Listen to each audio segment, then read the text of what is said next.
Welcome to On the Bloodtrail, the recap of each episode of the fall series of Chasing Weekends, brought to you by Talk About It Outdoors. Nicholas Wilson, how in the world are you? I can't complain, man. I'm excited to get into this video here and break it down for you guys. A little bit something different. Before the general public gets to see the videos, we've decided to do a watch party of sorts here at the studio and give everybody kind of a dialogue that they can listen to after they've already been over on our YouTube and watched the video. Maybe a breakdown, a little more in-depth look at why we may have made a decision somewhere or what happened in a certain situation or whatever. That's right. You guys just bear with us. It's going to be a little rusty, but we're going to get through it. It's the first time we've done this. It is the first time. So we're starting on episode 2. We just kind of had an afterthought about it and probably should have done it before episode 1. But, hey, we're going to work through it, carry it on to turkey season. Hopefully this kind of tells a better story because it's hard to put all the footage that we get throughout the season in one episode when you're trying to cut it down. So I know people out there may have questions. You guys may have questions since I was kind of editing. So, let's get this thing rolling. Let's see what happens. Well, if you got any questions that you see on an episode, make sure you send us a message, and that way we can answer it accordingly. That's right. So let's get right into it. Hey, y'all. In this week's episode, Nick heads down to his hunting property in Middle Georgia for some early season hot September bow hunting. While Alex D-Board, he heads over to a very familiar spot that he's hunted many years now and always had pretty good success. He's got his cameraman, Cody Fowler, over his shoulder. Y'all sit back and enjoy. And hey, please hit that like and subscribe button, and we'll see y'all on the next one. Thank you.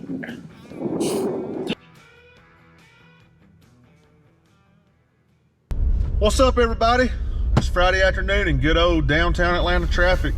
We headed down to our hunting property down here in Middle Georgia. It is the second weekend of the Georgia opener. We got about another, probably an hour and a half. Get through this Atlanta traffic here, get on the other side of Atlanta, and we'll be smooth sailing, hopefully. Let's see what happens the rest of the week.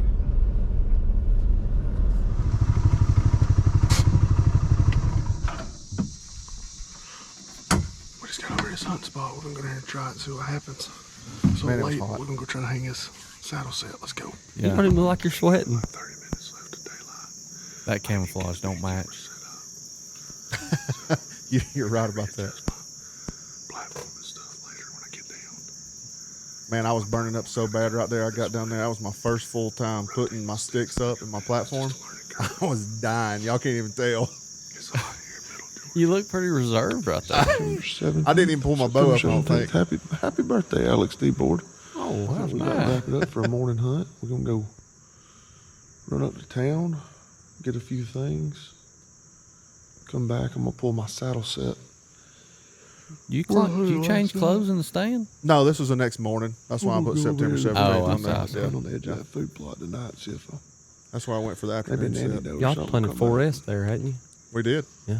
Yeah. Give her a parking ticket and take on back to Campo. Timbo's got something on the menu tonight. This is right here for us. I had to cut a lot out.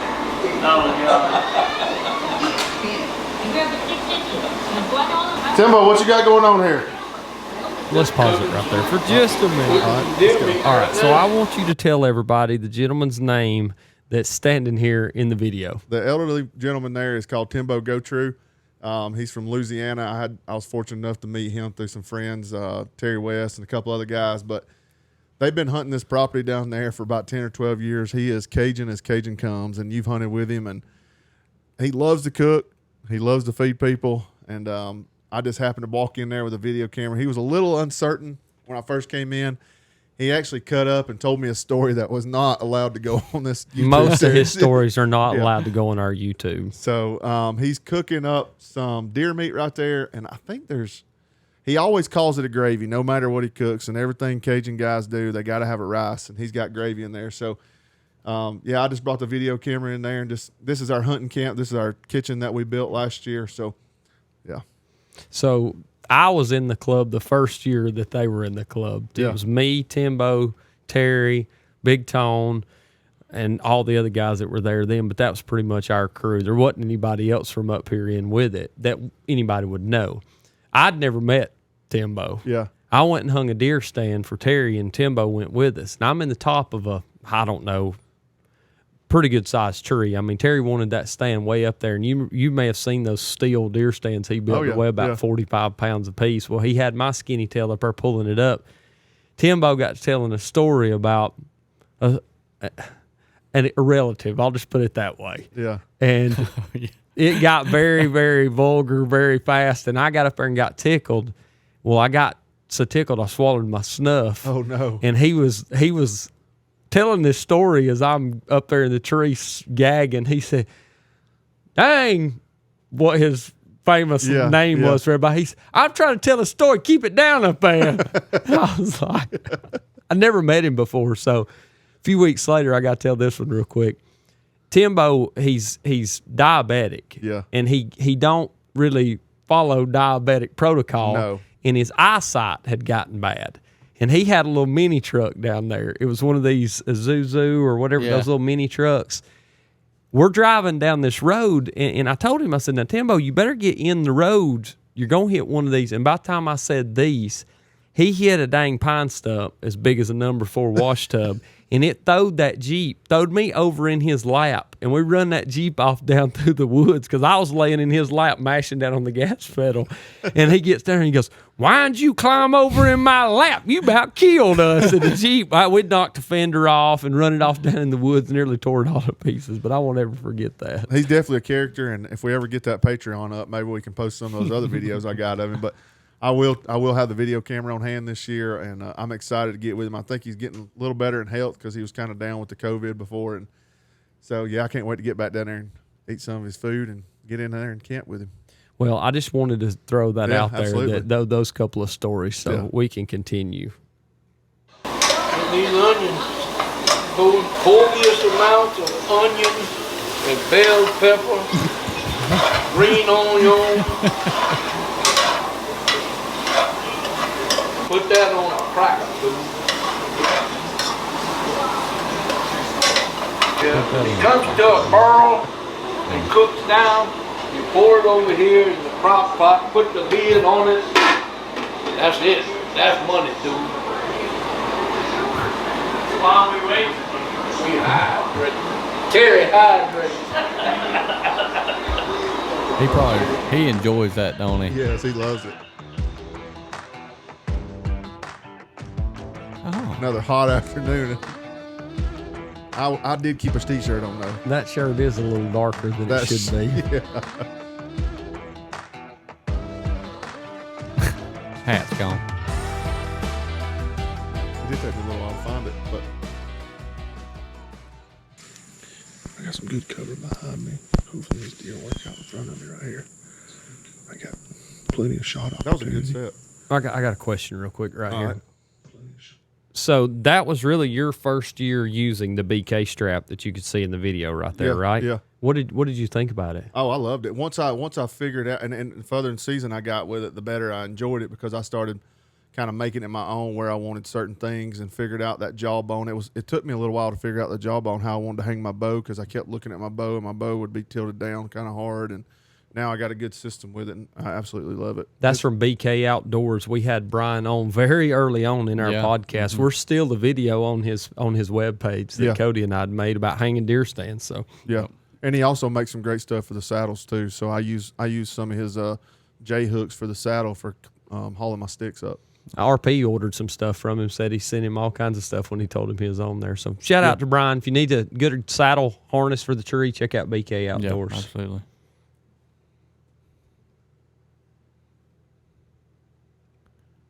Don't tell me your remote batteries died. I ain't doing nothing.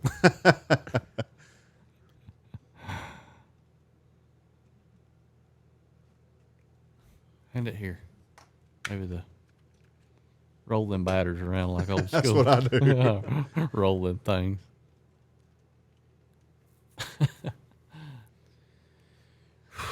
Did you check the voltage on them batteries? Did not check the Our voltage. batteries on are these dead. We can't batteries. get the video started back up. You can edit all this. There out is if it. you need to. There is a young man there on the other side of the food plot there, what we call the big food plot from me hunting. Oh yeah, Have you And there's got? two more than batteries over here, Josh. You got two more? Sorry, y'all. them's listeners. AAA's, ain't they? Yeah. You had a whole thing of double A's over there. Yo. Here we There go. we go. All right. Braden's hunting on the other side over here, so maybe we can double up tonight or get something on I film. think he's on Facebook. Let's go. Oh, like right across from you, pretty much. Yeah, he was hunting those feeders. I was trying to hunt the bottom end down there.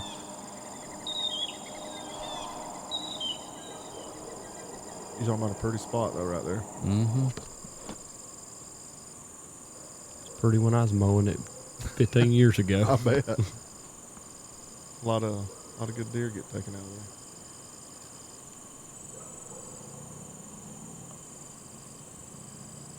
I think this is where Well, we don't know yet, Nick. I know. I'm trying to think ahead. Sorry. Here. We're going to try to Yeah. lay down some footage. We're going to try to lay Y'all down stop it right there, Alex. I want you to listen to this right here now. And this is going to, for some of the guys listening to this, it's not going to make sense till later in the season. But Alex and Cody, this will, you see the date on there. September 18th. Have you listened to this? No, I ain't seen this listen, yet. Listen. It's going to be a jab at you, probably. No, I'd it's say. not. whitetails. I'm sure Alex will go up to Illinois, and I'm sure it's going to probably be, it probably ain't going to be the first day. It's probably going to be the second. He might stretch it out to the third. But I'm sure 150 inch, probably non-typical, trashy, I'm going to say 14 pointer. 40. Is probably going to walk out. Probably going to give him a broadside shot. He's probably going to short too. Probably going to give him a broadside shot. Let's say 18 yards. He's going to smoke it. He's going to go 60 yards. It's going to bed up. It's going to die. He's going to get the whole thing on camera. That's foreshadowing. I'm sure he is. And you know how he is. Oh, horseshoe.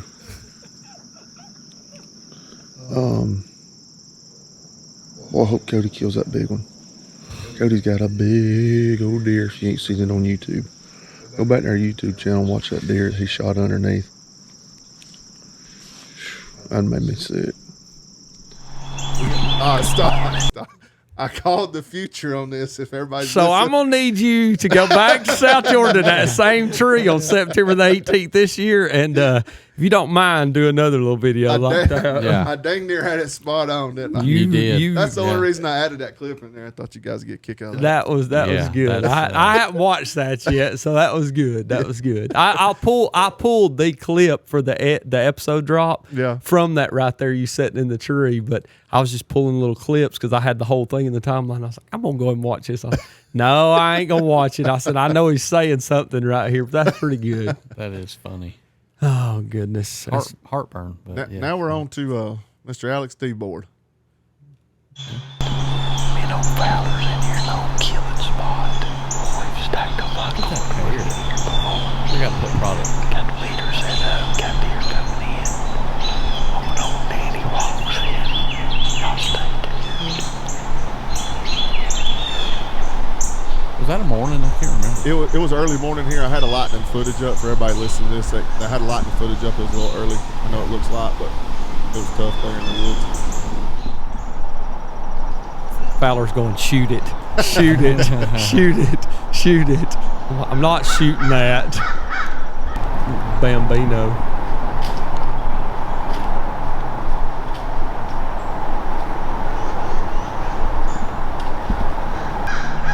Is that Alex?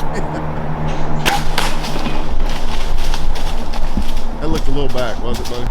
Now, I'll pause it right here just to say Looked that steep, too. that feeder is set up in a hole there. Cody's been over there with me. Tyler, do you ever go over there? Yeah. It's set up in a hole there, and there was no excuse for that with me in that shot. I pulled my shot 100%. I mean, it was I had it what I thought was on the shoulder. When I shot, though, I can almost picture in my mind that I pulled my shot to the left. I mean, I know my bow wasn't hitting that bad off. It was hitting high, which in that shot it would have been a little bit high, but I pulled the shot and made a terrible shot. I'll just throw that out there for anybody that's watching this. You'll see that 20 yards or less? It's about 21 to the feeder there, so it's an easy shot. But the reason we're set up here in this spot is Dad had been crossbow hunting out of this spot, and I didn't want to move anything. This spot has since changed, but we've made some adjustments to it. But yeah, Y'all are in a double ladder stand there, right? yeah, it's just a buddy stand sitting there. So terrible shot on my part for that, for sure. Well, everybody listening to this also, just remember this for a later episode because you may see another familiar spot here later on.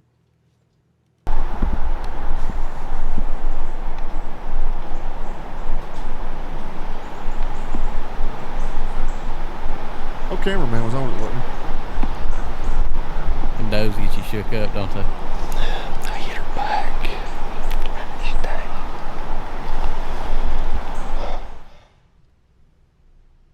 Right here, we had to switch to the Tacticam.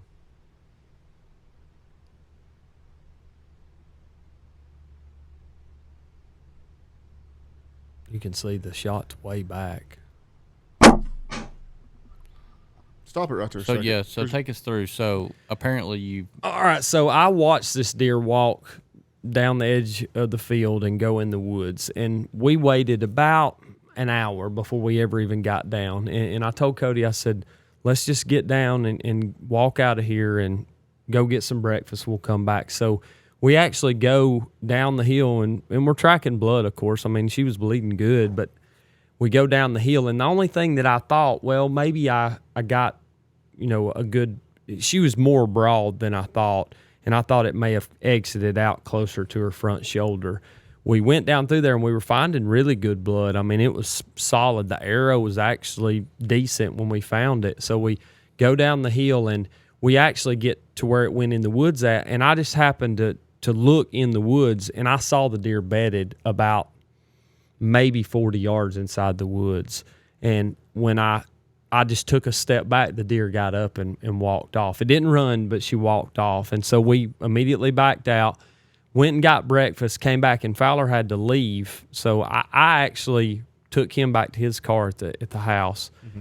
And I called Dad, and we were kind of talking back and forth about it. And at this time, it'd been about 5 hours. And I thought, well, and where I was at was in a little, small tract of land. And if it got on the other people's land, I wouldn't have been able to go after it. So I go down to where I saw last blood, and it had gotten kind of windy, so I thought, well, maybe I can slip up through here.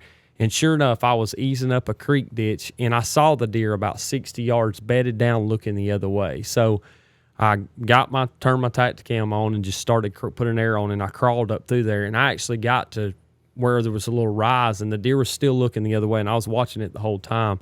And I got to about, 18 yards, and when I drew my bow, she looked and she got up, but you could tell she was hurting bad. And of course, I put the other shot that you just saw on there.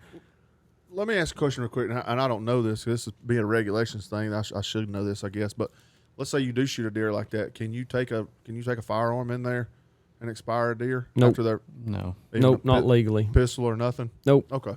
Nope, cannot tell you have to pursue it with a bow, which is crazy to me because you'd think you'd be able to shoot it with a pistol or whatever, but nope, cannot be dispatched. It has to be taken with archery and with archery equipment. Well, at least you hung in there and let her lay and gave her time and and I mean, I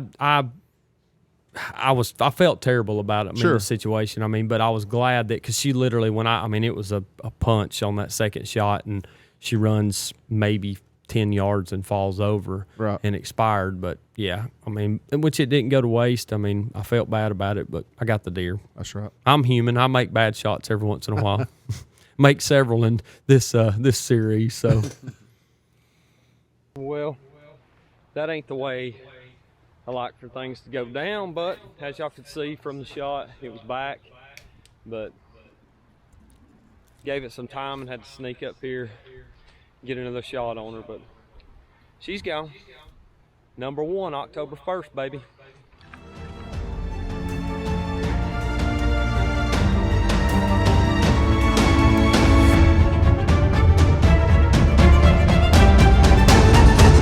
Old Watson done rolled right on in to the great state of Kentucky on our way to Illinois for a little pre-game in action. And it's going to get bloody. We've only been in 17 fights, lost 2 bicycles.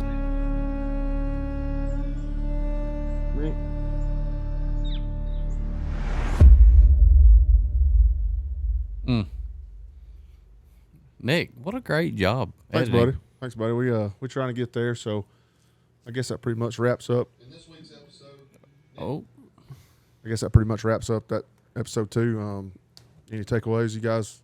I think it was good to break down that. I think people need to know what happened, and yeah, I think because sometimes they may be watching and going, I wonder why he did that. yeah, and there's Not necessarily something in that, but yeah, and there's like even me putting raw footage on there that I don't have no kills on. I figured it's not just filler. It's like telling the story too. That we get out every weekend, we go to our hunting camp, we hang out, we hang our deer stands, and we strike out.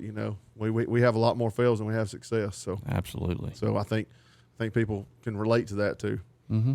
Well, and like Cody said just a minute ago, them does get me tore out of the frame. They do. I mean, and I know why it is, and I've often said this. If I see a deer and I say I'm killing that deer, I can usually keep my composure. But them does come in there and I'm like, well, I might not shoot a doe. And then I'm like, yeah, I think I will. And for some reason, I get it in my head that it's different situation, and it rattles me, and I don't know why. And there's a lot of rattling of me in this whole series, and I'm human. I'm a bow hunter. I've made bad shots just like anybody does. I try to practice. I practice fluidly. I make good shots sometimes, but it happens that I make bad shots sometimes. So It's gonna happen.